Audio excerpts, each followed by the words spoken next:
Hello mga sisi! Isa ba kayo sa mga nakatira sa apartment katulad ko at sa mga nagbo-board po sa mga boarding house at gusto ng easy at convenient po na kagamitan? Syempre po, ini-introduce ko po ang ating portable, durable na black folding chair. Yes, galing po to sa ating TikTok shop and of course meron po sa ating yellow basket. Kung gusto niyo pong madaling ligpitin at hindi madaling at hindi kayo mahihirapan buhatin, ganito lamang ho. Kapag maglilipat kayo sa boarding house or apartment na po ng iba, pwede nyo pong ligpitin gamit lamang ang isang kamay. Syempre dahil isang ganyan lang, madali lamang siyang ligpitin at convenient na po siyang ayusin or iligpit po.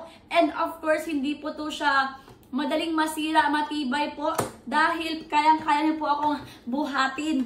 Kayang-kaya niyo po akong tawag nito. Ayan, hindi po ako madaling mahuhulog dito. And of course po, scratch resistant po, hindi po ito madaling magasgas.